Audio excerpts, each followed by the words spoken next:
Boa noite a todos e a todas. Sejam bem-vindos a mais um episódio do Ciência TMB, programa destinado aí a trazer conhecimento científico sobre a modalidade do tênis de mesa para toda a comunidade de maneira clara e de maneira prática, para que todos os profissionais envolvidos ou mesmo simplesmente os curiosos da modalidade aí possam ter acesso às mais importantes novidades sobre a ciência do tênis de mesa.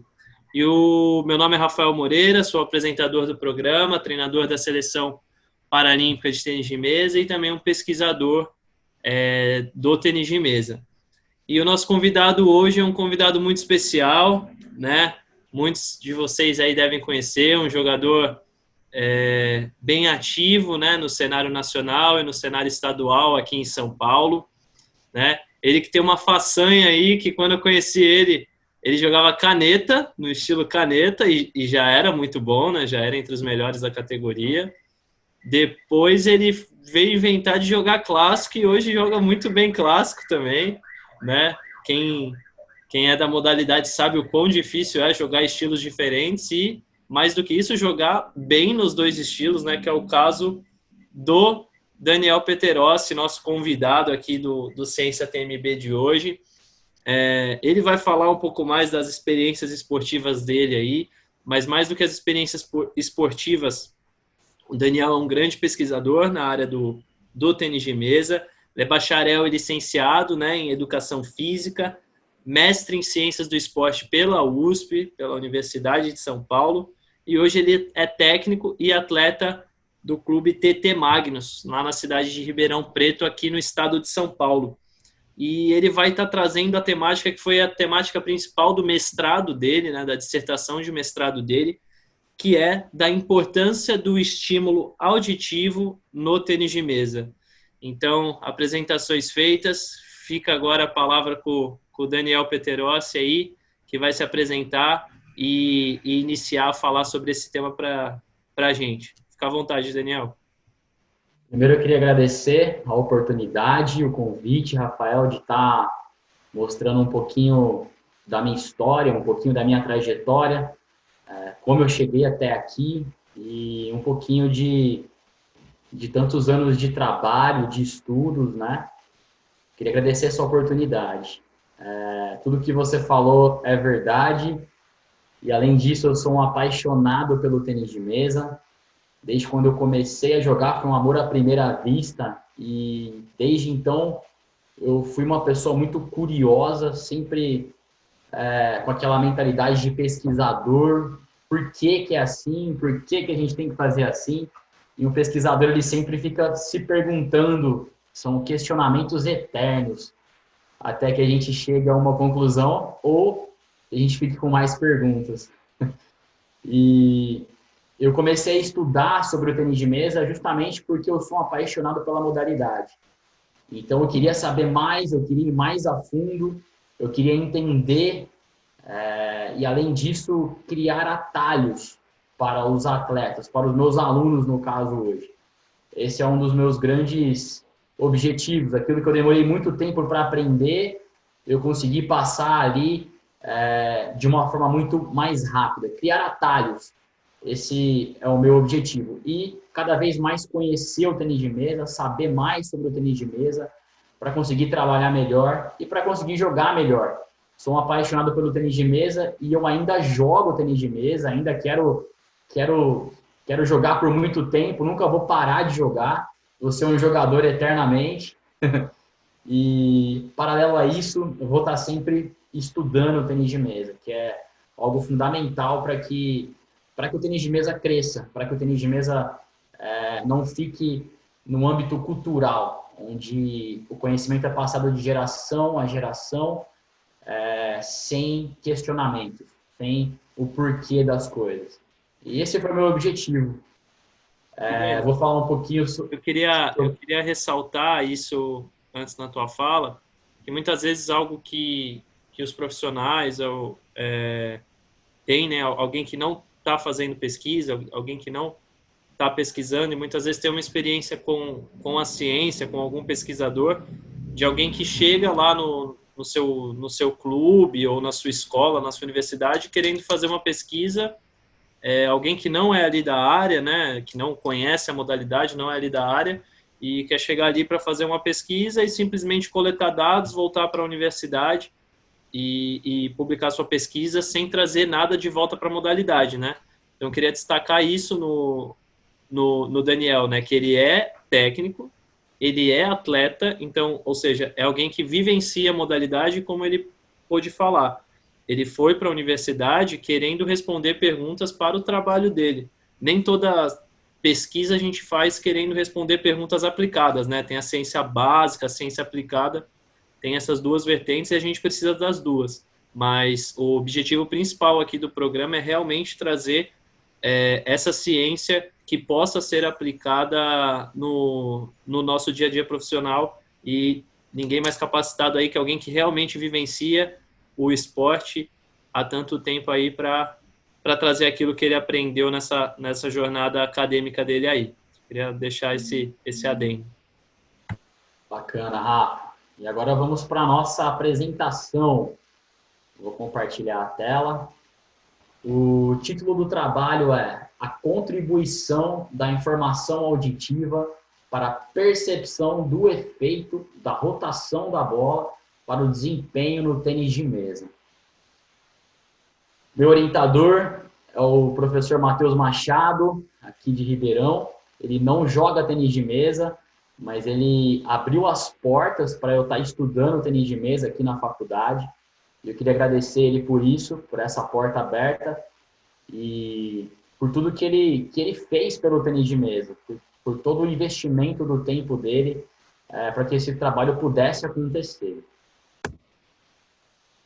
O tênis de mesa, como todos sabem, aconteceram muitas evoluções desde o seu início. Algumas eu pude presenciar, como a cola rápida, as borrachas, o tamanho da bola, o material da bola. Então, houveram muitas evoluções nessa modalidade. E, consequentemente, a velocidade, a quantidade de rotações, o tênis de mesa ele ficou mais complexo, ele fica mais complexo a cada ano que passa. E todas as evoluções, todas as melhoras, elas sempre vieram para o bem, elas sempre vieram para melhorar o tênis de mesa, para melhorar o esporte. E vou falar sobre algumas características do tênis de mesa. A primeira delas, a bola pode atingir até 40 metros por segundo. Isso seria aproximadamente 170, 180 quilômetros por hora. Além disso, a gente tem inúmeras combinações de efeito, inúmeros tipos de efeito. Existem estudos que trazem os efeitos básicos, que são 4 efeitos distintos, que são eles efeito para baixo, para cima, lateral para a direita, lateral para a esquerda. Só que existem estudos antigos que mostram que é possível uma variação de aproximadamente 700 rotações, 700 eixos que a bola pode girar diferente no tênis de mesa. Então, por isso, a importância de uma experiência para que você domine essa quantidade de rotações diferentes de efeitos. A princípio, quando um iniciante está começando na modalidade, ele até entende o efeito que foi colocado, mas ele não consegue responder muitas vezes, porque um milímetro que muda esse eixo, a gente já tem um efeito diferente. Isso tudo, essa velocidade, essa quantidade de rotação, esses tipos de rotações diferentes, no espaço de 2,74 por 1,52. Ou seja, a gente não tem um campo de futebol, a gente não tem uma quadra de tênis, muito pelo contrário, a gente tem um espaço muito reduzido para pensar muita coisa. Além disso, nessa evolução, a gente pode perceber que o tênis de mesa foi de pouca rotação, passando a ter muita rotação por conta da tecnologia, de pouca velocidade para muita velocidade, por conta da técnica desenvolvida, do aprimoramento técnico e da tecnologia também, de pouca movimentação, de repente de uma articulação, 2 sendo utilizadas ali, para muita movimentação. e sendo recrutado todos os músculos e todas as articulações do corpo, de pouca técnica para muita técnica, de uma via energética, por exemplo, passando por todas as vias energéticas. Esse é o tênis de mesa. Além disso, a bola ela começa girando numa intensidade de rotação de até 58 rotações por segundo. Então ela já começa com efeito, ela já começa girando, já começa numa rotação muito alta. E ela pode chegar até 168 rotações por segundo. E quando a bola chega nesse nível, nessa intensidade de rotação, é apresentado algo chamado efeito Magnus. E o que acontece quando esse efeito Magnus ele é proporcionado? Acontece uma mudança na velocidade do ar. E na parte superior, por exemplo, da bola, se for imprimido um topspin, um efeito para cima, acontece uma pressão maior e na parte de baixo uma pressão menor. E na parte que tem menor pressão, acontece uma queda. No caso do topspin, um arco. No caso do sidespin, uma curva.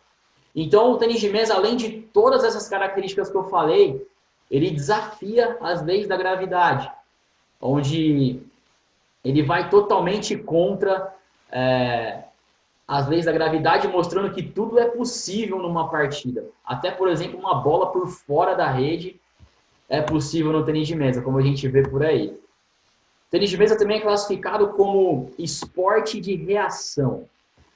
Assim como o squash, o tênis, o badminton. O que é um esporte de reação? É um esporte que eu preciso de um tempo de reação, uma resposta de reação muito rápida. Isso acontece quando eu tenho um estímulo e a primeira contração muscular ela é apresentada. Então, no tênis de mesa, eu preciso ter um tempo de reação desenvolvido. Meu tempo de reação precisa ser muito rápido. Isso precisa ser treinado dentro da mesa e fora da mesa. E ao longo da história do tênis de mesa, clubes, atletas, técnicos, pesquisadores, eles procuram antecipar, eles procuram melhorar o tempo de reação, o tempo de resposta, o tempo de antecipação, a velocidade do movimento, o tempo do movimento do atleta, para que o tênis de mesa fique mais fácil, para que eu consiga enxergar um pouquinho na frente, para que eu consiga identificar a trajetória da bola, a rotação da bola, para que eu consiga jogar de forma mais fácil. O tempo que você tem para pensar no tênis de mesa é de 0,3 a 0,5 segundos. Isso corresponde a 3 vezes mais rápido que um piscar de olhos. Então, o tempo que você tem para pensar num curto espaço de tempo, ele é muito rápido. Na literatura, a gente observa que o tempo de reação visual ele é entre 0,18 e 0,20 segundos. E o tempo de reação auditivo entre 0,14 e 0,16 segundos. Então, a gente percebe aqui que, de repente, o tempo de reação, o tempo de resposta mais rápido é o auditivo. Uma das explicações mais comuns na literatura é que o lobo temporal, responsável pelo processamento de informação auditiva, ele fica nessa região, segundo o mapa de Brodmann, na região 41 e 42. Isso representa que a região responsável pela audição ela fica mais próxima do ouvido. Então, porque a região fica mais próxima do ouvido, eu tenho uma resposta mais rápida. Já a parte onde fica responsável pelo processamento de informação auditiva fica na região 18 e 17 do cérebro. Então, essa região ela é um pouquinho mais afastada do globo ocular. Então, essa resposta demora para chegar um pouquinho mais, é um caminho mais longo. Então, eu tenho um tempo de reação, um tempo de resposta mais demorado. Então, se o processamento auditivo é mais rápido que o visual, será que essa informação auditiva poderia ser útil para o tênis de mesa? Será que ela é relevante para o tênis de mesa? Todos os golpes emitem um som que depende de um movimento de fricção da raquete na bola. Ou seja, até o toque da raquete na bola, eu ainda não tenho uma informação precisa, uma informação acurada de quanto essa bola está girando. Se ela está girando com muita rotação, se ela está girando com pouca rotação, se ela é uma bola chapada, por exemplo. E alguns estudos já foram conduzidos com o intuito de investigar a informação auditiva no tênis de mesa. Poucos estudos. O primeiro estudo é o estudo de Biscoff, 2014, quando a audição é acrescentada. Os atletas têm uma acurácia na identificação da direção da bola. Ou seja, quando eles têm essa informação auditiva, eles sabem a direção da bola. Se a bola foi paralela, se a bola vai diagonal, se a bola vai no meio, eles conseguem perceber a trajetória da bola. O segundo estudo é o estudo de Park, 2015, onde 15% a mais na acurácia dos atletas foi acrescentado quando a informação auditiva é apresentada. No caso, foi um estudo onde os atletas tinham que identificar qual tipo de efeito seria colocado na bola. Os efeitos primários, os efeitos básicos, lateral para a direita, para a esquerda. Então, quando a informação auditiva foi apresentada, 15% a mais das respostas foram mais precisas. E o terceiro estudo, o estudo de Santos, 2017, ao qual eu sou o autor, onde mostra que foi possível identificar a intensidade de rotação da bola pelo sistema auditivo, somente pela informação auditiva. Onde os atletas eles foram submetidos a intensidades diferentes de rotação e eles conseguiam identificar sem enxergar nada, sem ver nenhum estímulo pelo sistema visual, somente pela audição. E onde o presente estudo avança? Onde o nosso estudo aqui avança? O maior índice de erros numa partida de tênis de mesa não é porque o atleta ele não chega na bola. No caso do tênis, onde a quadra é muito grande, o atleta tem que correr bastante, muitas vezes ele não chega na bola. No tênis de mesa, muitas vezes, a maioria das vezes, os atletas chegam na bola. Os atletas conseguem encostar a raquete na bola. Mas, pela quantidade de rotação de efeito, porque eles não conseguem identificar com acurácia a intensidade de rotação de efeito, muitas vezes acontece o erro. E no tênis de mesa a bola também, ela é de uma cor só. A gente não consegue, pelo nosso olho, entender quanto que essa bola está girando. Então, se a gente tiver uma percepção antecipada disso, a gente consegue ter um estímulo sensorial, onde a gente consegue entender a intensidade de rotação da bola, de repente facilitaria e contribuiria para que atletas errassem menos em suas partidas. Então a gente vê a curva da bola, a gente vê a trajetória da bola, mas muitas vezes a gente não sabe a intensidade de rotação da bola, o quanto ela está girando. E uma das perguntas do nosso trabalho é: será que tem um jeito de perceber mais acurado, com mais acurácia, mais rápido, a intensidade de rotação da bola, utilizando algum outro sentido além da visão? A informação auditiva, ela aumenta a percepção da bola? Essa é uma pergunta que o nosso trabalho responde. Ela diminui o tempo de reação? Será que com a informação auditiva acrescentada, eu tenho um tempo de reação mais rápido? Eu tenho um tempo de reação menor? A informação auditiva melhora o desempenho no tênis de mesa? Será que isso contribui significativamente para o tênis de mesa, de forma onde eu posso aplicar nos meus treinos, num campeonato, numa competição, numa partida? O objetivo geral do trabalho é analisar a influência das informações auditiva e visual na percepção da rotação da bola e no desempenho do tênis de mesa. Então a gente fez 2 estudos, um de forma teórica e um de forma bem prática, onde a gente analisa a percepção auditiva e visual. Nosso foco do trabalho é a audição, mas a gente consegue levantar várias informações sobre a visão também. O estudo 1, nós fizemos 2 estudos, como eu falei aqui, então agora eu vou apresentar os objetivos específicos, onde no estudo 1, o objetivo específico é mensurar a percepção e tempo de reação de mesatenistas para identificar a magnitude de rotação da bola nas condições somente informação auditiva, somente informação visual e com ambas as informações disponíveis, visual e auditiva. E o objetivo específico do estudo 2, mensurar o desempenho de mesatenistas para golpear a bola em um alvo nas condições somente informação visual e com ambas as informações disponíveis, visual e auditiva. Então, o estudo 2 ele foi na prática. A gente foi no ambiente de trabalho do atleta.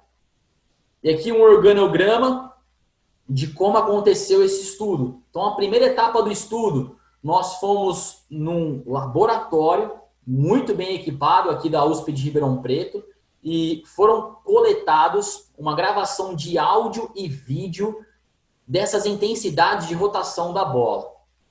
Eu vou falar um pouquinho das intensidades daqui a pouco. Depois, o estudo 1, ele foi conduzido, onde aconteceu um teste de percepção de rotação, onde os atletas foram submetidos a essas percepções, onde os atletas ouviram somente informação auditiva das intensidades de rotação, do quanto a bola estava girando, depois somente informação visual e depois as informações, os estímulos combinados. Então, eles tinham que responder o mais rápido possível o que estava acontecendo. Eles tinham que tentar acertar qual intensidade estava acontecendo ali no menor tempo possível. No estudo 2, foi o estudo de avaliação de desempenho da tarefa. Na prática, a gente foi no centro de treinamento de cada atleta e eles foram avaliados, eles tinham que acertar um alvo, um contra-ataque, primeiro sem a audição e depois com a audição. E a gente avaliou se os atletas acertavam o alvo ou não nessas duas condições. Então, a primeira etapa do nosso trabalho, nós fomos no laboratório, aqui da USP de Ribeirão Preto, e nós colocamos uma super câmera, 2 super câmeras, gravando a 420 Hz, que é o dobro, segundo o teorema de Nyquist, eu preciso do dobro de quadros do que a bola pode rotacionar ou da velocidade da bola. Então, a gente entende-se que pela literatura a bola pode atingir de 100 até 160 rotações por segundo e uma velocidade de até 180 km por hora. Então, a gente ajustou as câmeras para 420 quadros por segundo, para que a gente conseguisse, com precisão, mensurar a velocidade e a rotação da bola. Então, essa câmera ela foi ajustada e a gente conseguiu identificar, pintando a bolinha, metade vermelha, metade branca, a gente conseguiu identificar a bola girando e por essas câmeras a gente conseguia, fazendo uma conta, fazendo uma equação da frequência de captura de imagens, 420 Hz, pelo número de rotações, pelo número de quadros em torno de um giro. A gente conseguiu identificar o quanto a bola estava girando. E a aquisição dos arquivos de áudio e vídeo foram feitos nesse laboratório. Eu vou mostrar alguns equipamentos que a gente utilizou daqui a pouco. Então, a gente identificou o som e os vídeos no laboratório.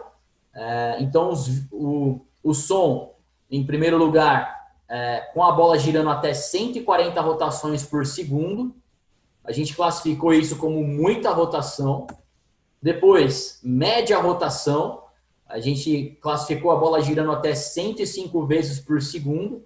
Pouca rotação, a bola girando 84 rotações por segundo.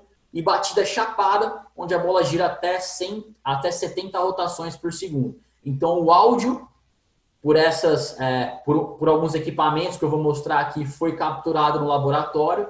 E a imagem dessas intensidades de rotação foi capturado no laboratório. Aqui uma representação esquemática de como foi essa aquisição do áudio e vídeo no laboratório. Então, nós colocamos aqui um lançador de bolas, um atleta, um técnico lançando bolas. Ele lançou a bola nessa direção. Aqui tinha uma bola, tinha uma câmera 1, que iria capturar o quanto a bola girou de um atleta profissional de tênis de mesa, da primeira divisão do Brasil. Então, a partir do momento que a bola pingava aqui, a gente já conseguia identificar a rotação, e quando o atleta aqui tocava na bola, com o movimento de forehand, nós contávamos 10 quadros, e a gente conseguia identificar a velocidade com a câmera 1 sincronizada com a câmera 2, e a gente conseguiu identificar a rotação pela câmera 1.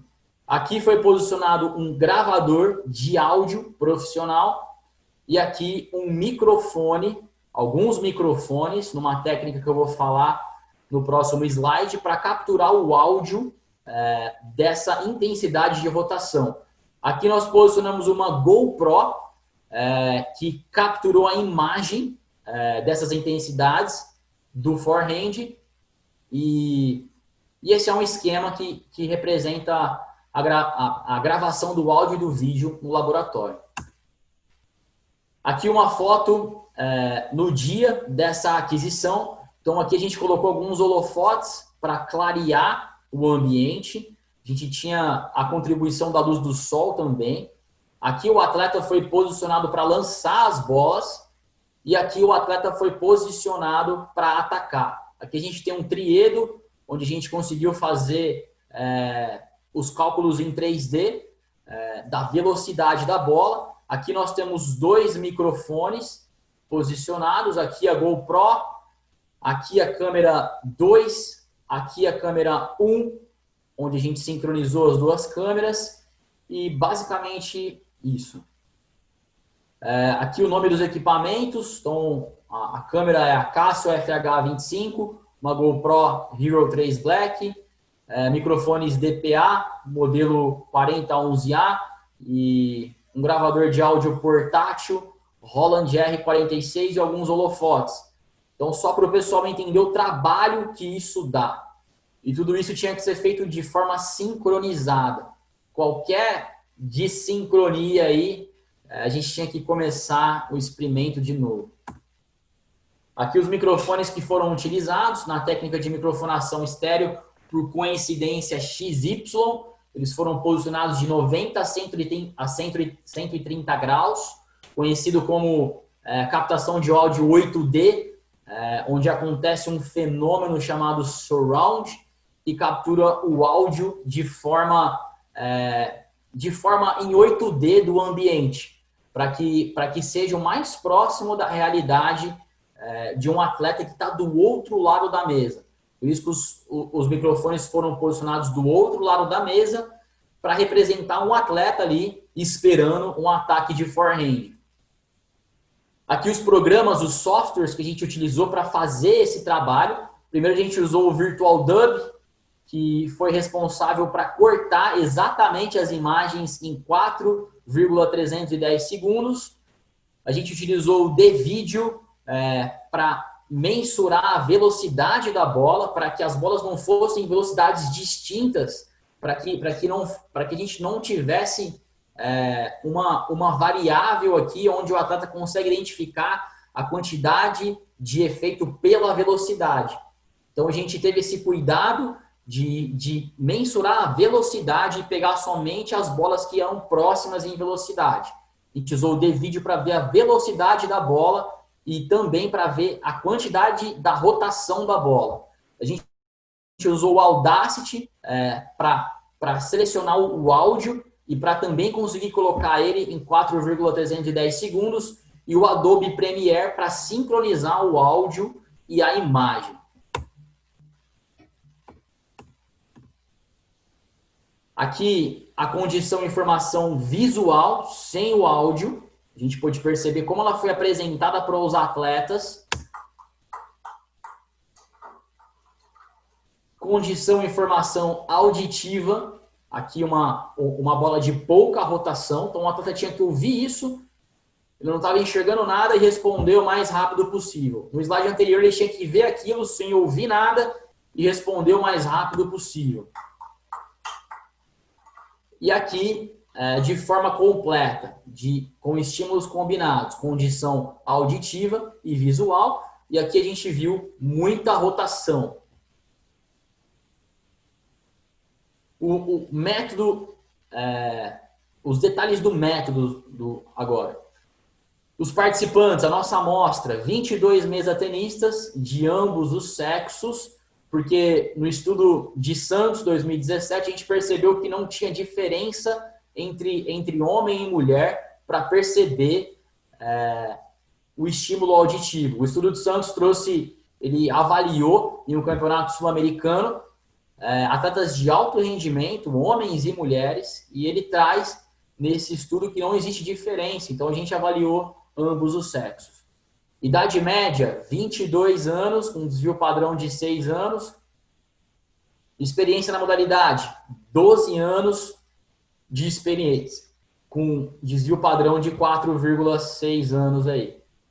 6 anos de treinamento ininterrupto. O atleta não poderia ter parado aí de treinar, treinado 2 anos, parado 5, não, 6 anos de treinamento ininterrupto.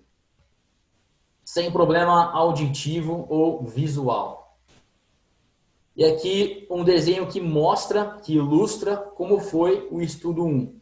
Então, desse lado aqui, um avaliador, no caso nós desenvolvemos um software pelo MATLAB, uma rotina pelo MATLAB, que iria analisar se o atleta aqui do outro lado, sentado, ele iria responder a resposta certa e o tempo de reação que ele teve para responder. Então, esse software, essa rotina que a gente desenvolveu, iria nos mostrar, iria relatar, documentar tudo que o atleta respondeu aqui, em termos de resposta e em termos de tempo de reação.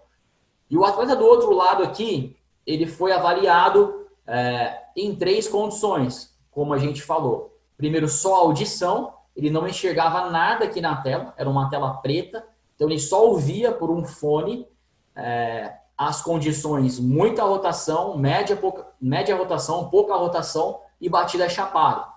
Então ele tinha que ouvir isso e responder o mais rápido possível num teclado onde tinha somente 4 teclas. Todas as teclas foram extraídas do teclado e em cima dessas teclas estavam escritos muita rotação, a primeira média rotação, a segunda pouca rotação e batida chapada. Então, primeiro ele só ouvia e respondia com o dedo indicador o mais rápido possível.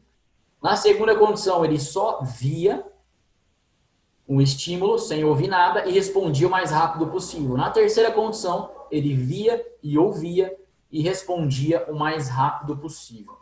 Então, esse é o estudo 1. O estudo 1, identificar a magnitude do efeito, a intensidade de rotação em 3 condições por meio de um software, através do software que a gente desenvolveu. Então, ele tinha 5 bolas de cada intensidade, de forma randomizada ali para ele. Não era 5 bolas, por exemplo, muito efeito, depois 5 médio efeito, não. De forma randomizada. Ele tinha 20 bolas antes de começar a responder para familiarização e ele foi avaliado nessas 5 intensidades, num total 20 chances dele estar respondendo somente informação auditiva, somente informação visual, informação auditiva e visual. Para a gente analisar os resultados, a gente utilizou o método Q². Para quem não entende esses termos, são análises estatísticas, onde a gente usa para analisar de forma para que a gente encontre significância ou não nos nossos resultados. A variável independente são as condições, somente informação auditiva, somente informação visual e combinadas. E quando necessário, a gente considerou o valor de R ajustado menor que 1,96 como indicador de diferença. E a variável dependente, o número de acertos. Depois a gente fez um tratamento na análise, onde a gente usou análise de variância ANOVA One Way, como variável independente as condições, como variável dependente o tempo de reação. E para analisar se houve a gente fez uma análise de correlação, de coeficiente de correlação, para analisar, para ver se houve diferença, para ver se houve relação entre o número de acertos e o tempo de reação. Para isso foi utilizada uma correlação de Pearson. O programa que a gente utilizou foi o SPSS, com nível de significância mantido em 0,05, como grande parte dos trabalhos científicos. E aqui a gente vai para o estudo 2. O estudo 2, o atleta tinha que contra-atacar 80 bolas aleatórias nas intensidades do forehand, muito efeito, muita rotação, média rotação, pouca rotação e batida chapada. Além disso, ele tinha que acertar um alvo. Ele tinha que contra-atacar e acertar um alvo. E as 5 melhores bolas de cada rotação, a gente escolheu, totalizando 20 bolas, para estar analisando isso, para estar chegando aos nossos resultados. Então, a gente fez 80 e a gente pegou 5 onde o atleta atacou nas intensidades que nós queríamos encontrar e depois a gente analisou o contra-ataque para ver se ele acertava ou não, para ver se ele ia no alvo ou não. Primeiro, o atleta ele tinha informação auditiva nesse contra-ataque, e depois o atleta não tinha informação auditiva. Ele tinha um fone com 73,2 decibéis, com ruído neutro, onde ele não ouvia nada, e ele tinha que contra-atacar e acertar o alvo.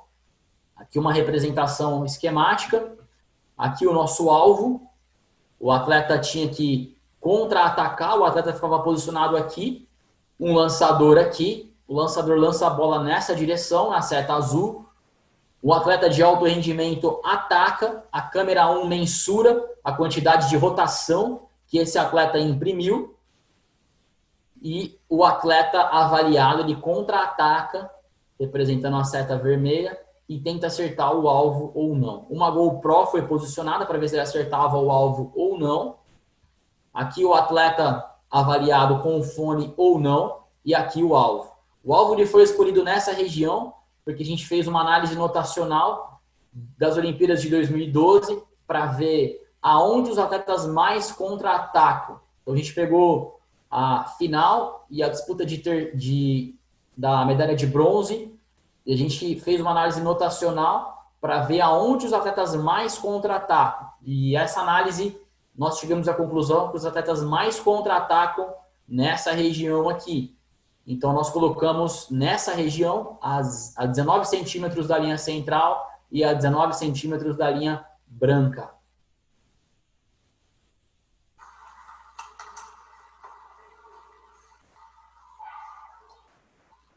O lançador lança, o atleta profissional ataca, a GoPro ela mostra se está o efeito que nós queremos, o atleta contra-ataca, acerta o alvo ou não, e uma GoPro posicionada aqui para ver se acertou o alvo ou não, uma câmera aqui, sincronizada com essa câmera, mostra a velocidade da bola que o atleta está contra-atacando para a gente também analisar a velocidade.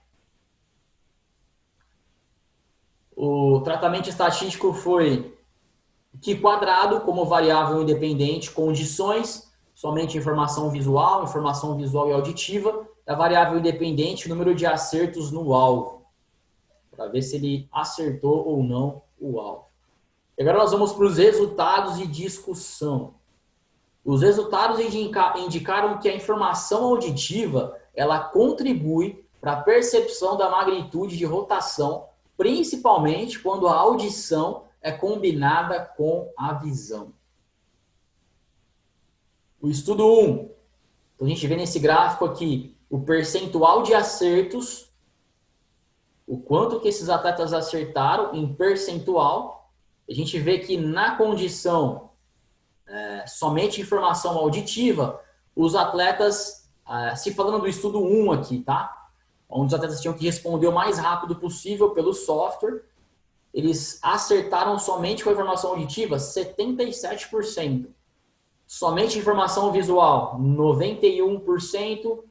E com as informações combinadas, um pouco mais, 96,36%. Então a gente percebe que para um atleta de alto rendimento é extremamente importante o ambiente onde existe silêncio. Para o alto rendimento, 1 ponto, 2 pontos, 1 segundo, 1 milésimo de centésimo é extremamente importante. Isso define quem vai ganhar uma partida ou não. Então a gente percebe que existe um déficit quando ele só enxerga, quando ele só vê aquele estímulo. Já quando ele vê e ouve, ele consegue ter uma acurácia, ele consegue ter uma precisão melhor. E tá aí a sugestão para as competições tomarem cuidado com isso.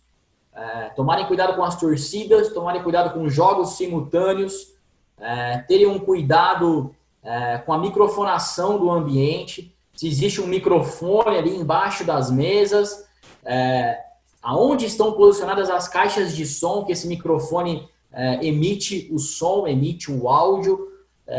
Esse cuidado ele precisa ser tomado em um ambiente de treino, ele precisa ser treinado em um ambiente de treino, preparando um atleta para a realidade de jogo, para a competição como ela é hoje. Se o ambiente ele é mais aberto, se o ambiente ele é mais fechado, o estímulo auditivo ele chega mais rápido no ouvido. Então, quando a gente treina numa garagem, por exemplo, parece que a raquete está melhor, parece que eu tenho mais confiança. Isso se deve porque a resposta auditiva é mais rápida, o retorno sonoro é mais rápido. Já quando eu estou num ginásio muito grande, com o pé direito muito alto, parece que minha raquete está lenta, parece que minha bola não vai tão forte, mas na verdade se deve ao retorno auditivo. Então tá aí a importância da gente treinar num ambiente parecido com o da competição e tá aí a importância da gente chegar antes, na competição, alguns dias antes, ter uma familiarização ali com aquele local para a gente não estranhar, da gente se adaptar com aquele ambiente. Eu tive algumas experiências muito interessantes, alguns campeonatos aí estaduais, muitas vezes chovia. E teve uma vez que foi muito engraçado, que choveu muito, foi muito forte. E todos os jogos pararam, sem explicação. Os atletas não conseguiam jogar com o barulho da chuva que batia na laje. E foi daí que veio a curiosidade desse estudo. No meu treino também, chovia e a gente parava tudo, a gente não jogava. Alguma coisa estava estranha. E eu comecei a perceber que quando tinha esse barulho excessivo, existia um atraso no tempo de reação. Existia ali uma quantidade de erros maior. E esse campeonato estadual me marcou muito, porque o campeonato parou, eram 2 dias de competição, o campeonato parou, as categorias de base foram canceladas ali e elas retornaram no dia seguinte, no domingo. Então tinha algumas quartas de finais ali, semifinal, final das categorias de base, elas passaram para o domingo porque ninguém conseguia jogar com esse barulho. E eu perguntava por quê? E ninguém conseguia me responder.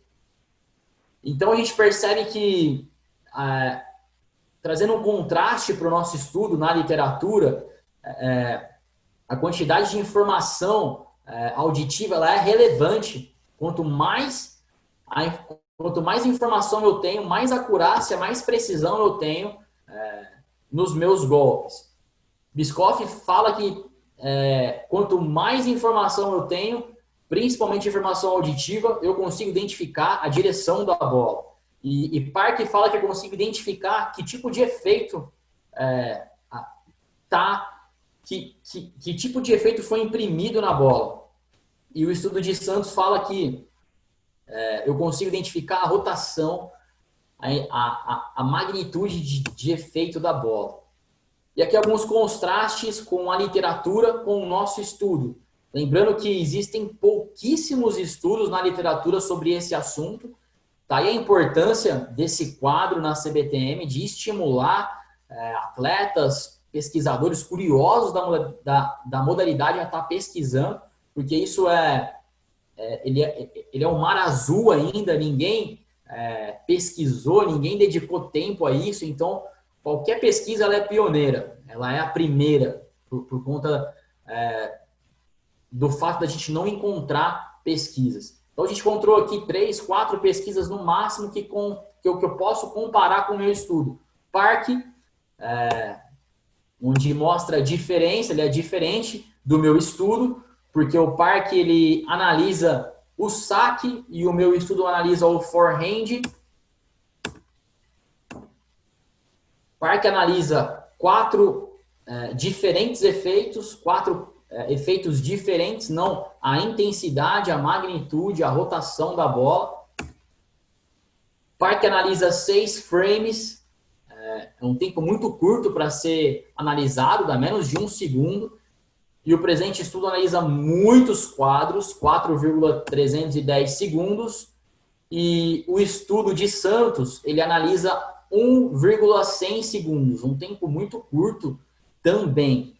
E a gente fez um estudo piloto desses estímulos. O estudo de Santos, que é o tempo, seria esse estímulo aqui, só o tempo sonoro, ele foi mostrado onde os atletas ouviam o forehand quase exatamente onde o atleta imprimia a rotação. Já no estudo aqui presente, acontecia uma situação de lançamento de bola. Então, os atletas eram conscientizados. Você vai ouvir agora uma situação onde o atleta lança a bola e, em seguida, acontece o forehand.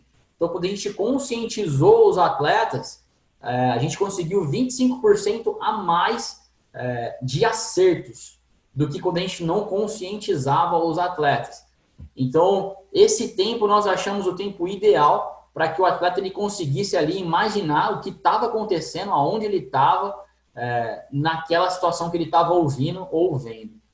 Aqui nós estratificamos os resultados, aqui o número de acertos de cada intensidade, então tinha no máximo 5 em cada intensidade, ele tinha que responder esses estímulos. Então a gente vê aqui informação auditiva, informação visual e combinados. E a gente vê aqui muita rotação, média rotação, pouca rotação e batida chapada.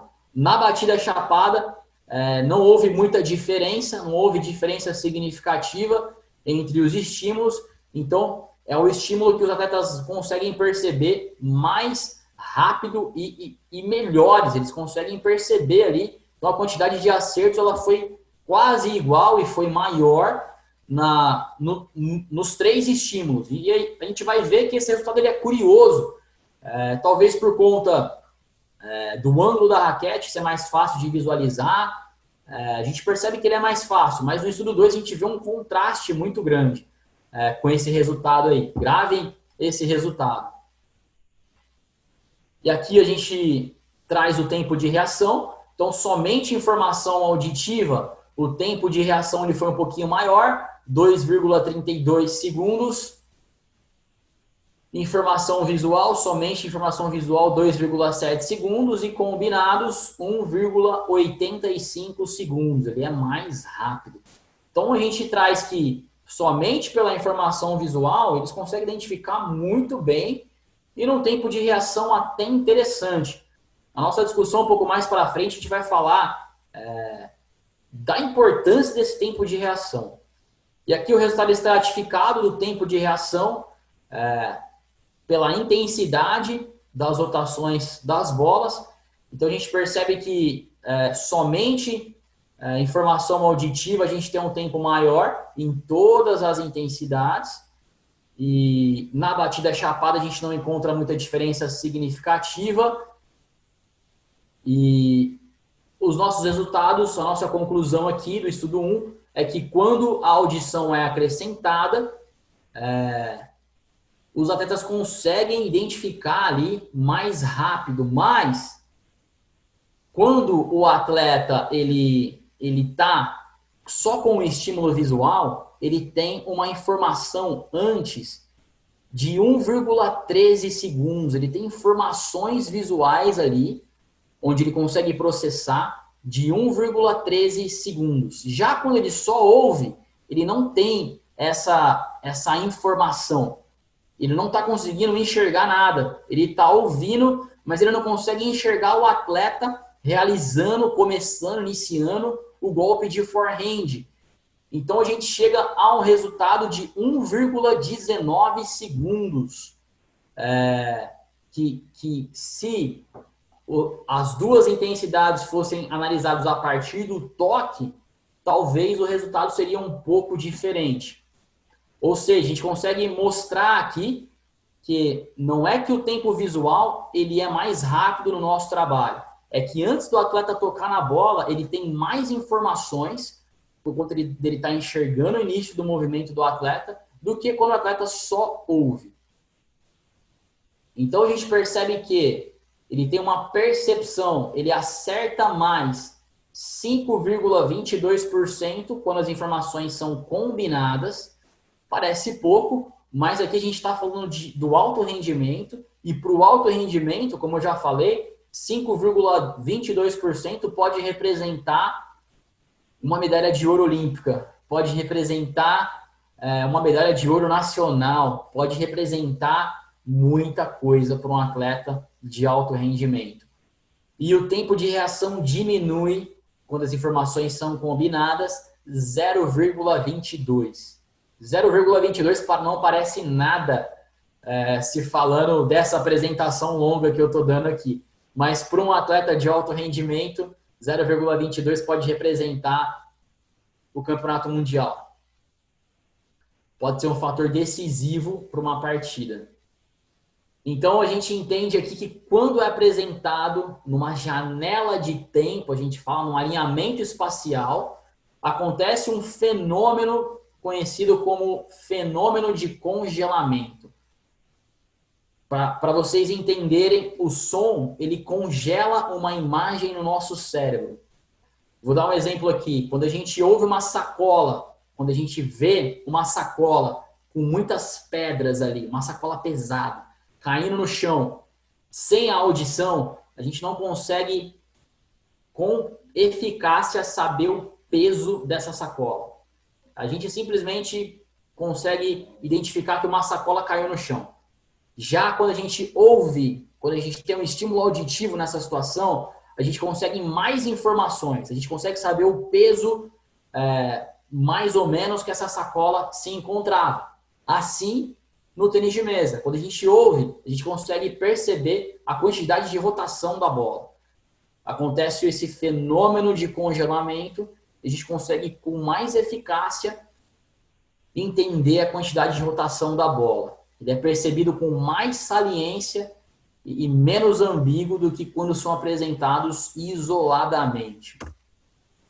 Essa imagem ilustra muito claro algo conhecido na literatura como atenção seletiva.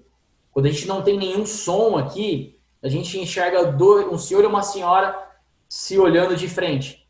Mas se eu começar a colocar alguns sons aqui, eu percebo e eu começo a concentrar, eu começo a selecionar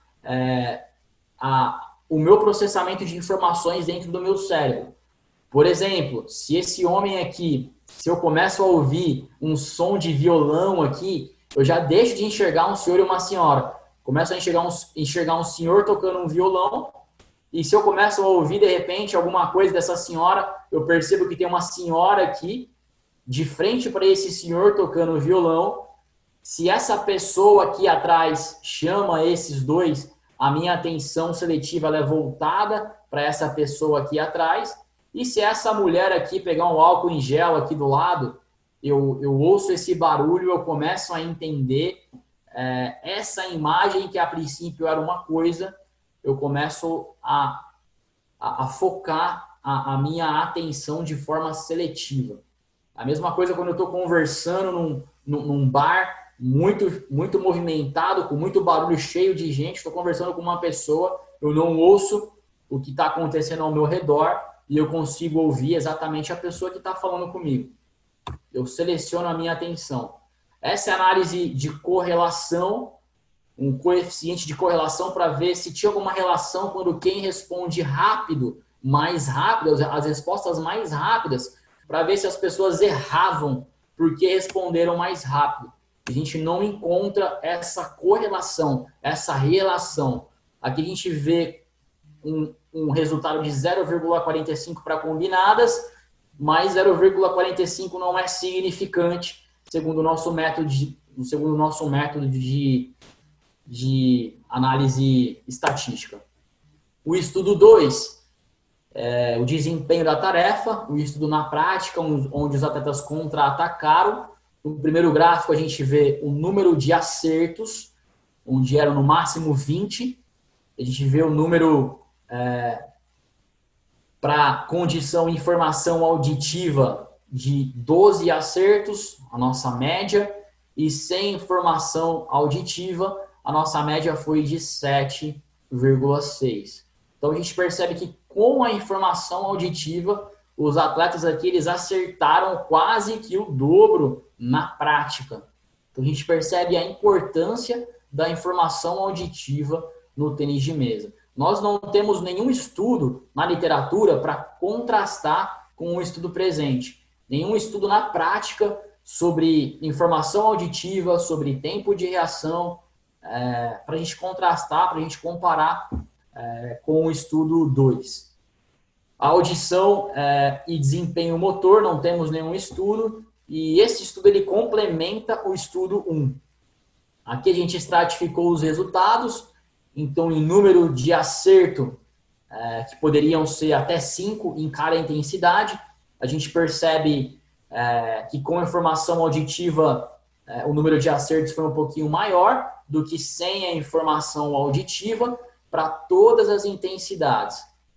Para pouca rotação, não houve diferença significativa, de repente pela facilidade dos atletas contra-atacar essa bola com pouca rotação, tanto com informação auditiva e sem informação auditiva, essa bola está com pouca rotação, então essa bola era a mais fácil a ser contra-atacada de todas as bolas aqui. E na batida chapada, olha que curioso, no estudo 1 a gente percebe que os atletas identificam mais rápido a batida chapada, tanto na condição só ouvindo, quanto na só visual, quanto na só combinadas. Eles identificam, eles acertam tudo, mas na prática eles não conseguem contra-atacar muito bem. O número de acertos foi o mais baixo de todos para as duas condições. A nossa conclusão é que essa situação de jogo, contra-atacar uma bola chapada, uma bola seca, ela não é usual no tênis de mesa. Então a gente percebe a dificuldade dos atletas contra-atacarem essa bola. O contra-ataque normalmente ele é realizado num jogo, uma bola que existe um arco, existe uma rotação, existe o efeito Magnus. Já na bola chapada, não é uma situação muito treinada, nem muito experimentada no jogo. E aqui a gente pegou as 80 bolas, todas as bolas em todas as rotações, a gente não selecionou a intensidade de rotação que o atleta estava contra-atacando, e a gente analisou o número de acertos. E com a informação auditiva, a gente percebe 37,6 número de acertos, e sem informação auditiva, 33,15. As limitações do nosso trabalho, eles foram feitos em laboratório, esses estudos. Eles não foram feitos numa realidade de competição, numa realidade de jogo. Então, as imagens, os áudios, eles foram coletados em laboratório. Somente o movimento forehand foi analisado, sabendo-se que temos diversos fundamentos no tênis de mesa que precisam ser analisados, e somente a rotação para frente foi analisado no nosso estudo. Não analisamos side spin, under spin, efeitos combinados, enfim. A conclusão do estudo 1 é que a disponibilidade da informação auditiva em associação com a informação visual possibilitou maior acurácia na percepção dos atletas no tênis de mesa e reduziu o tempo de reação. Estudo 2. A nossa conclusão foi que a disponibilidade da informação auditiva propiciou melhor desempenho motor. Eles conseguem uma coordenação óculo-manual melhor, eles conseguem maior acurácia, eles conseguem acertar, ter um domínio da bola melhor com a disponibilização das duas informações. E esse estudo ele deixa algumas sugestões para estudos futuros. Existem muitas possibilidades, mas eu vou falar algumas que poderiam contribuir para esse estudo, que seria, será que se eu implantar um método de treino privando a audição, eu desenvolvo a percepção visual? Será que eu desenvolvo uma concentração melhor? Será que o meu tempo de reação auditivo e visual melhora se eu privo a minha audição? Se eu crio métodos de treino, por exemplo, onde os atletas treinam 15 minutos por dia com os ouvidos privados do som, sem audição, se eu isolar o som, será que isso melhora alguma coisa no resultado, no desempenho do atleta? Será que se uma competição eu me preocupar com a questão sonora, com a microfonação, com microfones embaixo da mesa, com caixas de som em volta do jogo, a distância que eu coloco essa caixa de som, que muitas vezes em campeonatos grandes, eu participei do campeonato japonês, eu vi a final desse campeonato ao vivo, era muito grande o estádio, e a audição ali era... A preocupação não era a audição dos atletas, mas era a audição do público, para que o público ouvisse o que estava acontecendo na mesa. Então, várias caixas de som foram espalhadas no ginásio e o público ouvia o que estava acontecendo. Mas será que eu não tenho que ter uma preocupação com o que está com essas caixas mais próximas à mesa do jogo, para que o atleta tenha esse retorno auditivo? E desse estudo a gente consegue ver várias vertentes onde eu posso estudar tanto para audição, quanto para visão, quanto para tempo de reação específico, auditivo visual, quanto para tempo de reação geral, como para tempo de antecipação, como para tempo de movimento. Tudo isso precisa ser analisado e estudado, porque nós não temos isso na literatura ainda, para que o tênis de mesa cresça em conhecimento, deixe de ser um esporte onde é algo cultural e passe a ser respeitado, passe a ser estudado e passe a evoluir de forma gradativa o mais rápido possível. Muito obrigado. Obrigado, Daniel. Excelente apresentação. Eu acho que realmente por isso que eu falei, né, que é melhor fazer as perguntas, né? Porque só para quem está assistindo entender, né, a dinâmica do Ciência, do Ciência TMB, quem viu o primeiro episódio, então o convidado traz um tema, né, que normalmente é o tema de uma pesquisa que ele está realizando ou já realizou, no caso do Daniel, ou matemática que ele já trabalhou, enfim, para depois, como o programa é gravado, para depois eu conseguir trazer algumas perguntas para a gente discutir e tentar explicar ainda mais a fundo os temas. E eu estava falando aqui para o Daniel antes que eu preferia elaborar as perguntas enquanto ele apresentasse, porque aí ficava muito mais claro do que eu ler o slide, né, antes da apresentação. E para mim, assim, uma apresentação já admirava, né, o trabalho que você tinha feito, agora passo a admirar ainda mais, porque realmente traz informações muito importantes para a nossa modalidade, né? E para a atuação mesmo, né? Para quem trabalha na prática com a nossa modalidade. Então, eu vou passando eu anotei, fiz um monte de rascunho aqui, não uma pergunta específica, mas aí eu vou passando essas ponderações, a hora que tu quiser, tu entra também, pode me cortar e falar, e a gente vai levando assim essa segunda parte do programa. É importante falar, como o programa é gravado, no primeiro programa bastante gente deixou comentário aqui, ou mesmo no bate-papo, né? É bem importante essa interação. Coloca lá uma pergunta, coloca lá uma sugestão, principalmente aqui nos comentários, tá? abaixo do vídeo. Eu quero ouvir falar sobre isso. Poxa, bacana o trabalho do Daniel. Procurem eles, né? Não é difícil achá-lo aí nas redes sociais se vocês tiverem alguma dúvida, quiserem saber mais, ou mesmo apenas elogiar esse brilhante trabalho que ele fez. Mas interajam aqui nos comentários, no bate-papo, que a gente tem se esforçado para ver ali, porque esse programa é feito para vocês, então toda sugestão é bem-vinda. Então vamos entrar aí no trabalho do Daniel, levar essa segunda parte. Na tua introdução, você falou sobre, né, os índices de erros, né, não a temática do teu estudo, mas você trouxe um estudo já até bem antigo, agora eu não me lembro o ano, mas pelo que eu me lembro da década de 90, de que normalmente as pessoas, o atleta, ele erra mais por não identificar qual é o efeito, né, a rotação da bola, do que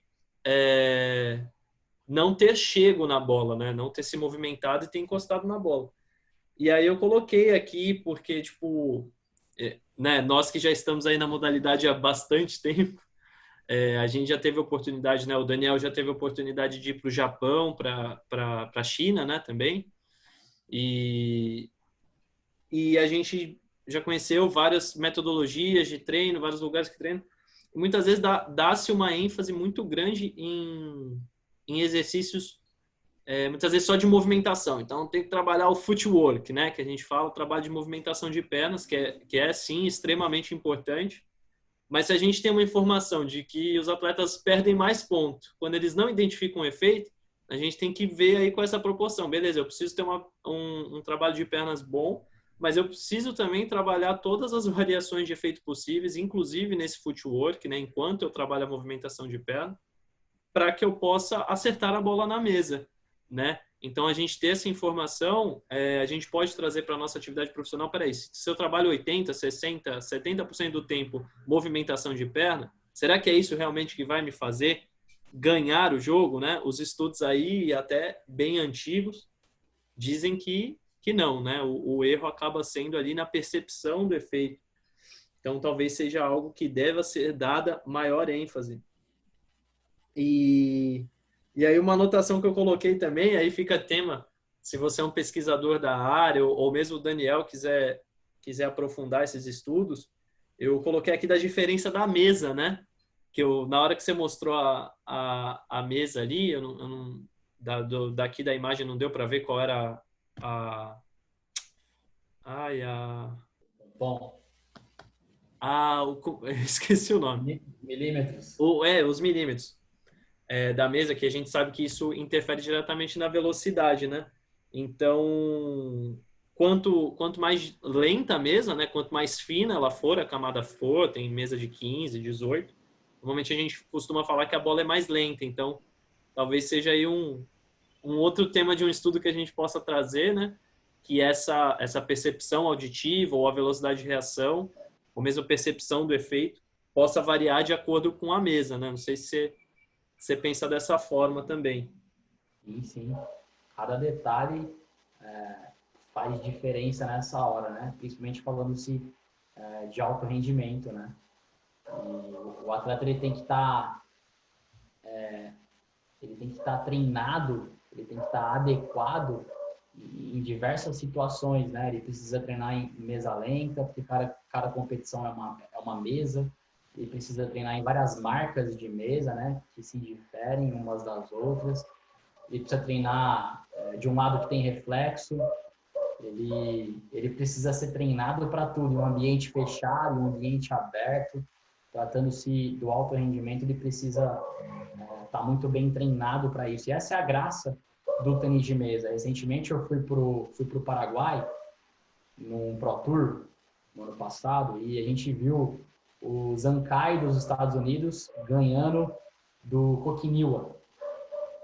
E o Kokiniwa saiu lá do Japão, ou seja, onde tem mesas diferentes, um ambiente diferente, veio para o Paraguai, onde era um ambiente completamente diferente, altitude diferente, tudo de tempo de bola diferente. Ele chegou ali, bateu uma bola alguns dias antes, só que o jogo era diferente.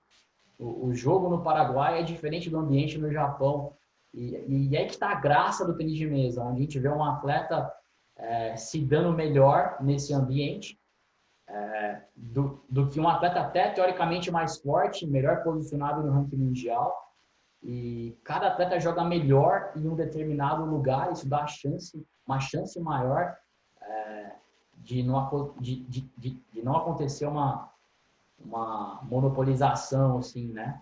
Onde aquele atleta sempre vai ganhar. Não, ele tem que se adequar, ele tem que estar adequado, ele tem que estar ciente de onde ele vai jogar para que ele tenha um desempenho legal e preparado para isso. Sim. E aí, né, pegando isso que você falou, a importância do que a gente falou antes, né, o tênis de mesa não é uma modalidade, se a gente usar os conceitos de aprendizagem motora, tal, não é uma modalidade de ambiente fechado, né? Ela muda. Então, como a gente está falando aqui, é tema da apresentação do Daniel. Tanto pode mudar a rotação da bola, quanto não haver praticamente rotação, uma bola mais chapada, uma bola flutuando, o golpe, o tipo do atleta, o material envolvido e os materiais, os ambientes, né? Eu listei aqui também, o Daniel acabou falando do ambiente, né? Eu tinha listado aqui umidade, quando você falou da chuva, né? A gente tem ambientes mais úmidos, menos úmidos, e isso vai alterar ali a aplicação de efeito, né? Por criar uma resistência menor na borracha. A gente tem a altitude. Eu tinha experiência, Daniel, eu não sei aí em Ribeirão Preto qual é a altitude, mas eu sou de Santos, né? Nível do mar, aqui litoral. E normalmente quando a gente jogava tinha o torneio início, né? Da Federação Paulista, e normalmente era sempre em Santos, assim, a maioria era em Santos, pelo menos quando eu jogava. E assim, eu sempre ganhava, cara, porque eu jogava muito bem. Normalmente torneios em Santos ou Baixada, eu ganhei uma Copa Brasil no Guarujá, ganhei outra Copa Brasil no Rio de Janeiro. E torneios a nível do mar, porque o jogo acaba sendo um pouco mais lento do que na altitude, né? Por causa da resistência do ar.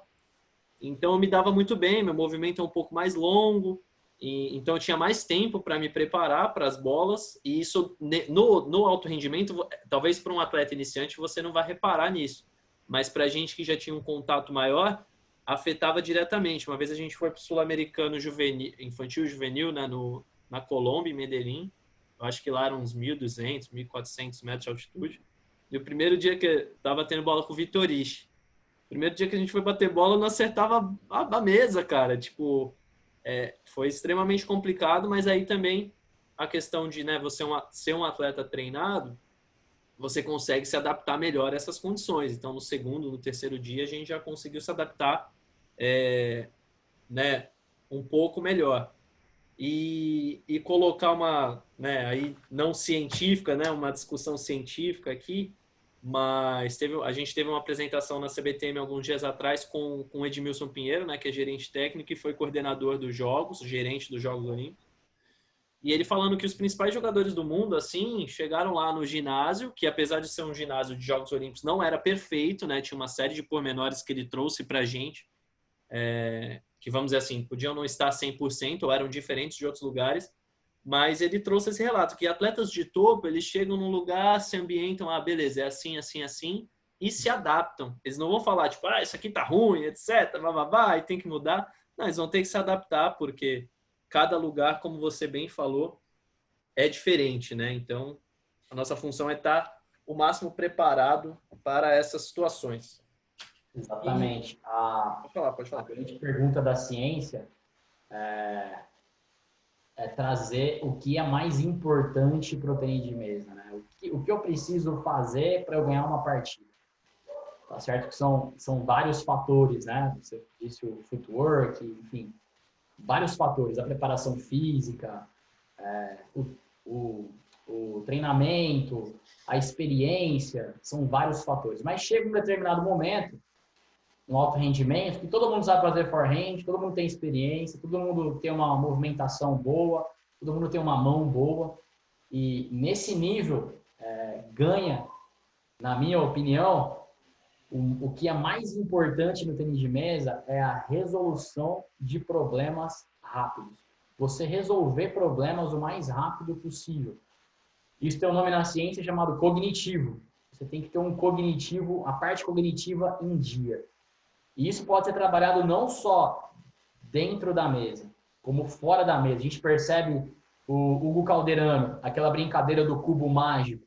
Ele está resolvendo um problema rápido, o mais rápido possível. Uma pessoa que, de repente, é boa de cálculo, de matemática, uma pessoa que tem facilidade para resolver problemas rápidos. Essa pessoa, se ela tiver o treinamento, a experiência, o que todo mundo tem, num certo nível, mas ela tem esse diferencial de resolução de problemas, ela consegue se adaptar rápido, ela consegue resolver um problema da umidade rápido, do tempo de bola da mesa mais rápido, de uma recepção de um saque, do peso, da intensidade de uma bola, de um capo, enfim. Então, ela consegue resolver o problema mais rápido, entender aquilo mais rápido. Para mim, isso é o mais importante tratando-se de alto rendimento. A gente percebe alguns jogadores de alto rendimento aí, eles até perdem o primeiro set, mas eles estão mapeando o jogador, o seu adversário, e beleza, eles perderam o primeiro set, mas na cabeça deles o problema foi resolvido. Ele identificou todos os padrões ali do seu adversário e ele conseguiu resolver na cabeça dele o que ele vai fazer, como ele vai recepcionar o saque, onde ele tem que pôr a bola. E aí a gente percebe muitos jogos aí onde atletas começam perdendo o primeiro set, mas depois eles conseguem ganhar de forma muito fácil porque eles resolveram um problema. Não, concordo completamente, assina embaixo. E tu falou até do Hugo, eu estava fazendo uma live sobre preparação física há um tempo atrás e uma pessoa perguntou, né, ele postou um vídeo no canal dele, né, no YouTube, sobre a preparação física dele, onde ele fazia alguns exercícios de movimentação, lá, agilidade, e depois, no intervalo, ele ia fazer o cubo, né? A pessoa falou, por que ele está fazendo isso, né? Qual seria o objetivo? É claro, eu não sou o preparador físico dele, né? Mas vendo o vídeo assim, eu conseguiria trazer algumas aplicações, como você falou, né? Eu, pelo menos naquela situação, né, onde ele fazia um exercício e no intervalo, no descanso, ele tinha que fazer um cubo mágico, eu vejo a situação de um intervalo entre sets, né? Você acabou de jogar um set ali, está extremamente cansado, é claro que durante o set você também está pensando, tá com o cognitivo extremamente em uso, só que ali quando acabou, né, a demanda física do set, você vai para o set, para o intervalo do set, você não vai descansar. Você vai trabalhar aqui, normalmente conversar com o técnico, receber instrução, achar esses caminhos que tu falou para resolver, né, os problemas. E ali o preparador físico do Hugo achou uma maneira de aliar o que ele gosta de fazer, que é o cubo, né? E talvez tentar trazer essa demanda que realmente o tênis de mesa é resolução de problemas, né? Eu tive experiência nessa quarentena, eu tenho um jogo de xadrez que eu comprei há muito tempo atrás, eu trouxe para casa e eu acabava jogando aqui com a minha esposa, né, para passar o tempo, e aí a gente começou a gostar, eu comecei a jogar online, né? Tem uns aplicativos aí que você joga com pessoas de todas as partes do mundo. Só que eu nunca estudei xadrez. Vocês já vão entender o que eu quero dizer. Eu nunca estudei xadrez, e xadrez tem os seus movimentos combinados. Eu tinha amigos que estudavam e tal, mas eu nunca estudei. Eu ia jogando lá no intuitivo mesmo. Quando você vai jogar nesses online com o pessoal que manja, eles acabam contigo na segunda jogada. Checkmate. Aí você fala, você até desiste, eu até desisti de jogar. Voltei a jogar aqui com a minha esposa, que é mais o meu nível.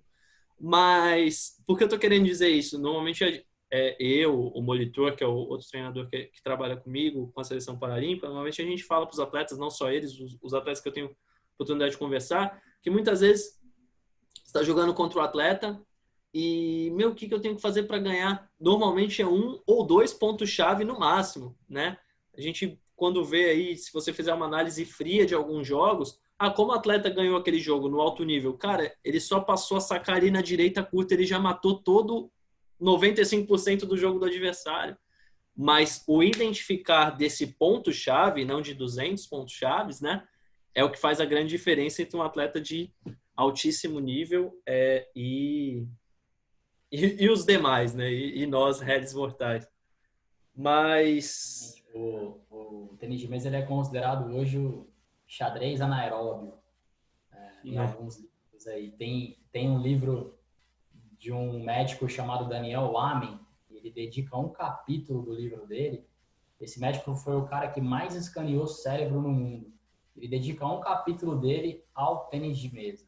Ele fala que o tênis de mesa é o esporte que mais usa o cérebro. E a percepção dele de tênis de mesa não é a nossa percepção do alto rendimento. A percepção dele é de um ping-pong ali, né? Ele pratica tênis de mesa, ele tem essa prática e ele traz no livro dele que o tênis de mesa, danças como dança de rua, dança de salão, que você tem que gravar os passos ali, algumas sequências, né? São esportes que mais usam o cérebro no tênis de mesa. Então, a gente tem muita coisa para pensar em pouco tempo. Quando a gente está jogando, o nosso cérebro está trabalhando nessas infinitas variáveis e possibilidades, assim como o xadrez. Eu tenho infinitas possibilidades e, ao mesmo tempo, eu estou usando o meu corpo. Todas as vias energéticas, anaeróbia, lática, enfim, todas as minhas vias energéticas, elas estão sendo utilizadas. Por isso esse nome xadrez anaeróbio. Faz todo sentido. E acho um ponto que eu trouxe aqui e trago também sobre a diferença entre sexos. Você colocou, né, que eles não tiveram no estudo 1 diferenças entre a percepção auditiva, né, entre sexo masculino e feminino. E a gente sabe que muitas capacidades físicas, né, a gente tem sim, né, uma diferença entre os sexos,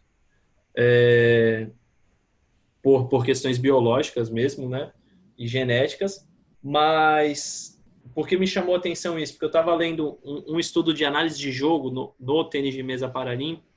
Ele identificou que, por exemplo, os jogos de cadeirante feminino, os pontos terminavam mais cedo, era mais a porcentagem de pontos direto no saque, né, onde você saque e já faz o ponto, foi maior, né, significantemente maior do que nas categorias masculinas.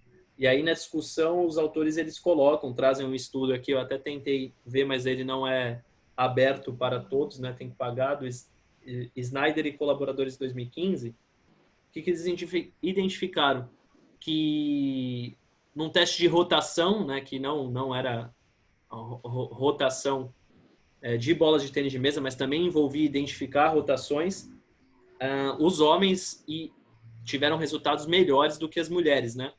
E aí eles trariam que a explicação traria que há diferenças na percepção visoespacial, né? Então, do estímulo visual.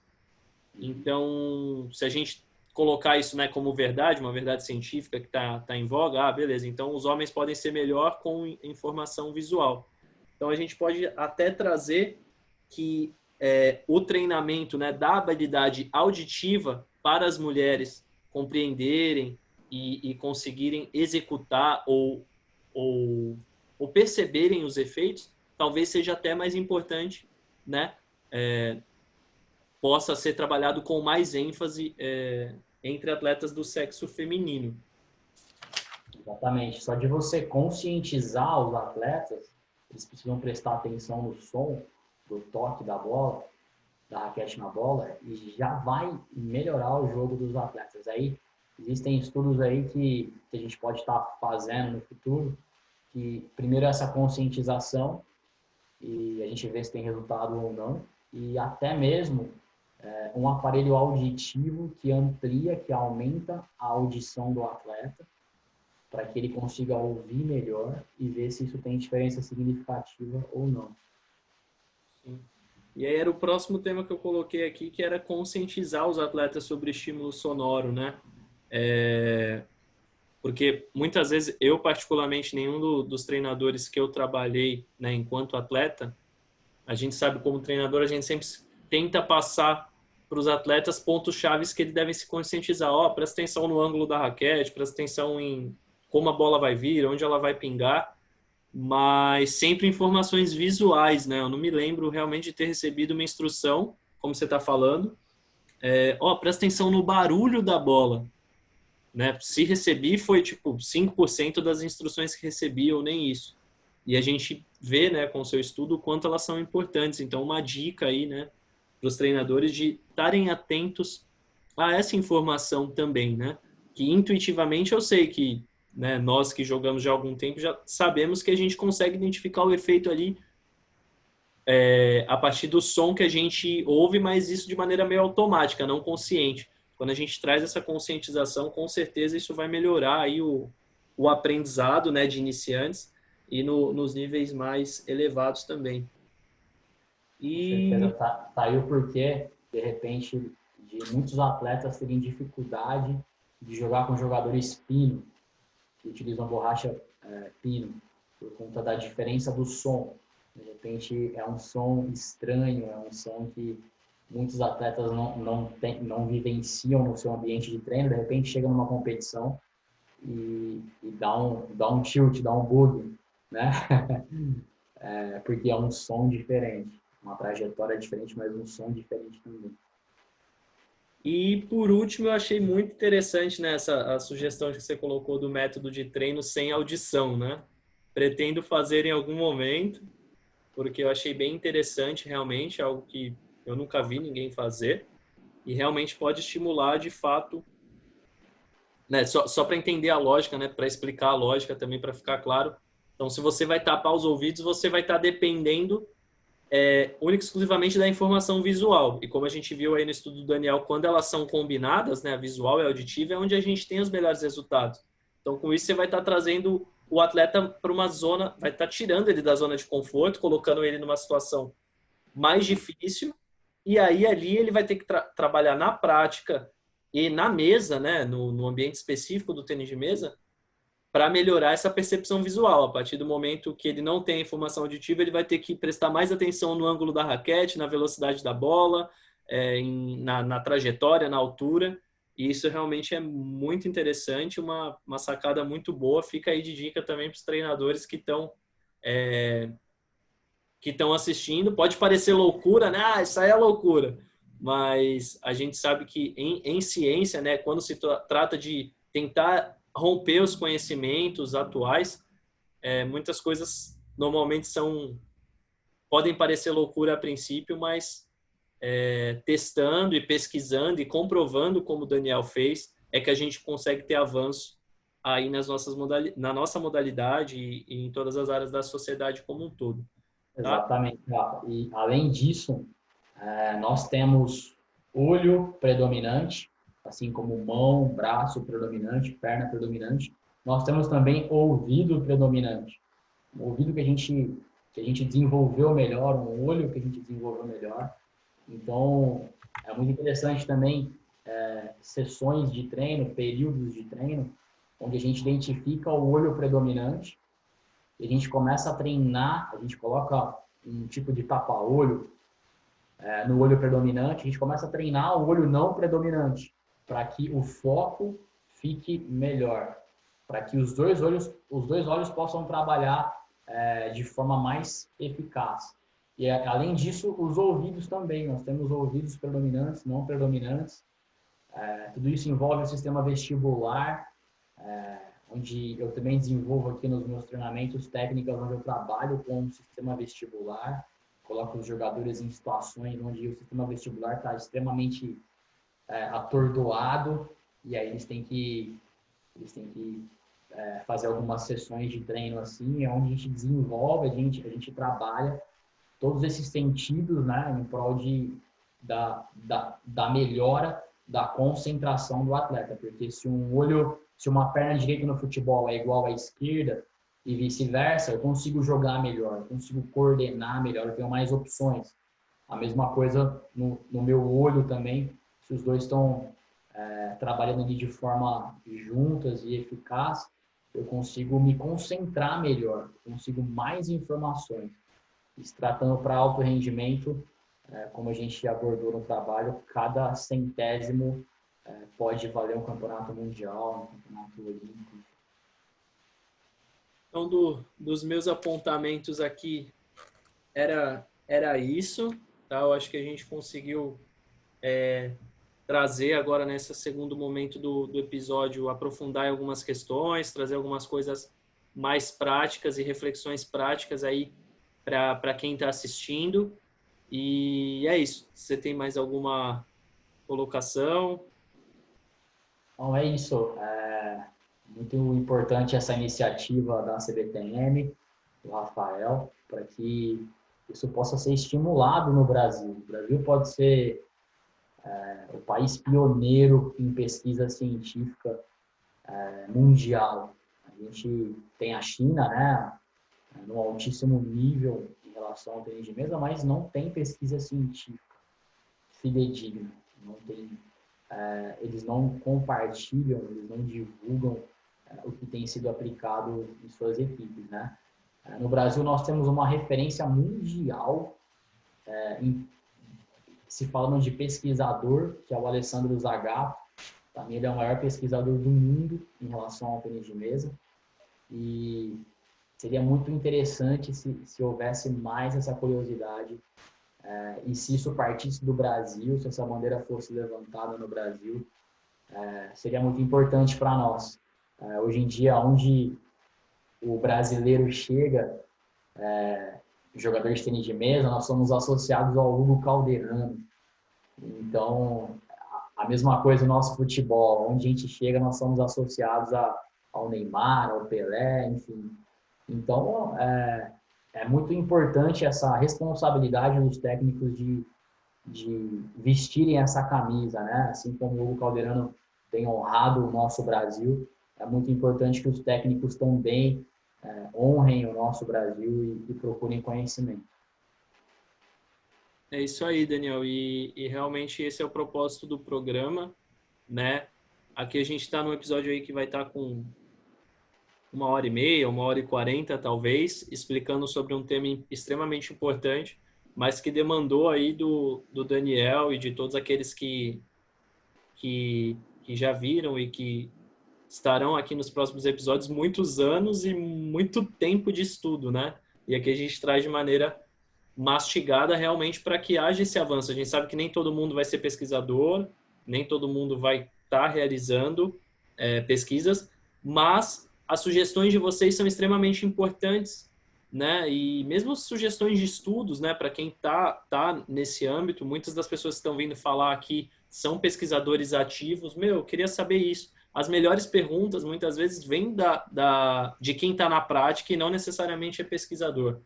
E assina embaixo, o tênis de mesa nos últimos anos mudou de patamar, né? O tênis de mesa brasileiro, tanto olímpico quanto paralímpico, e é claro que a gente precisa melhorar em muitas áreas, e essa melhora, esse avanço vem também pela ciência, né? Não só a ciência mais aplicada ao treinamento, como que o Daniel falou, né? Que o Daniel é o tema da pesquisa do Daniel, mas também de ciências de outras áreas. Por isso que aqui no programa a gente vai trazer pesquisas de várias áreas, talvez pesquisadores da gestão. Então, se você é um gestor da modalidade, como é que eu faço para aumentar o engajamento dos meus alunos? Como é que eu faço para que o tênis de mesa emplaque na minha cidade, tenha mais oportunidades, enfim. A ciência pode responder várias questões. Hoje a gente vive uma situação de pandemia e a ciência está sendo muito valorizada, né? Porque se a ciência não atuar, não teremos vacina. Então, mas a ciência pode nos ajudar a desenvolver a modalidade também e esse com certeza é o objetivo desse programa aqui. Por isso eu quero deixar meu agradecimento aí pro Daniel por ter participado, dar mais uma vez parabéns pelo trabalho. Se você teve alguma dúvida, com certeza o Daniel vai ter prazer aí em responder. Deixa aqui nos comentários, procura ele aí nas redes sociais. E é isso, uma boa noite, né? O programa estreia sábado, já no início da noite. Aí uma boa noite para você que está assistindo na estreia. Se você gostou, compartilhe aí com quem possa interessar. E é isso, até o próximo episódio aí do Ciência TMB. Daniel, tá contigo aí para você despedir e a gente encerrar. Quero agradecer a oportunidade, a confiança, Rafael, CBTM. Estou muito feliz de ter participado desse programa e espero ver muita coisa boa por aqui. Show de bola. Então, valeu, pessoal. Um abraço e até a próxima.